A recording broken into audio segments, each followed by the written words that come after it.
বাবা, তোমরা আজকালকার মেয়েরা না বড্ড শৌখিন হয়ে গেছো। একটু লাগলেই আর আমরা তখনকার দিনে 50 জনের রান্না এবেলা ওবেলা একাই করে দিতাম। তখন কি আমাদের হাত পা কাটতো না কুটতো না? তাই নিয়ে আমরা সব করেছি। কেটে যেত, পুড়ে যেত, হাতে ব্যান্ডেজ বাঁধতাম, আবার কাজ করতাম। কত কাজ করেছি তোমাদের মতন বয়সে। এবেলা ওবেলা ঘামে ভিজিয়ে রোদে জলে পুড়ে সব পরিস্থিতিতেই আমরা সব রকম কাজ করেছি।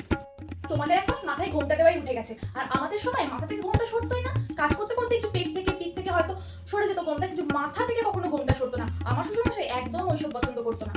আর তোমরা দেখো সবসময় চুড়িদার পরে ঘুরে বেড়াচ্ছ, মাথায় ঘোমটা দেওয়ার কোনো পালাই নেই। তোমার শ্বশুরমশাই তো শাসন করতেই জানে না।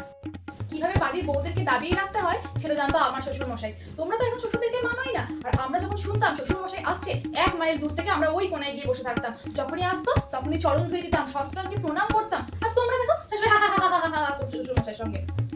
এই যে তুমি সবসময় বাবুর সাথে বাবুর পাশে বসে খাও, বাবুর পাশে বসে গল্প করো, আমরা কি সেরকম কখনো করতে পেরেছি? সবাই একসাথে খেতে বসতো, আমরা তখন খেতে বসতাম না। সবাই উঠে যাওয়ার পরে এই ছোকাটা পরিষ্কার করে ওই এক কোনায় গিয়ে থালা নিয়ে ভাতের থালা নিয়ে খেতে বসতাম। আমি সবসময় তোমার বাবার পায়ের কাছে বসে থাকতাম, কোনোদিন মুখ তুলে কথা বলার সাহস পর্যন্ত পাইনি। আর তোমরা কি করিনি সবাইকে সেবা শুশ্রূষা যত্ন। আর তোমরা তো কিছুই শেখোনি, কাউকে সম্মানও করতে জানো না, শুধু মুখে মুখে তর্ক করতে শিখেছো।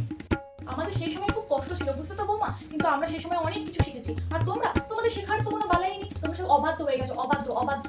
শোনো বৌমা, বাড়ির বউ সেই হয় যে হাজার দুঃখ যন্ত্রণা কষ্ট সহ্য করে শ্বশুরবাড়িতে মুখ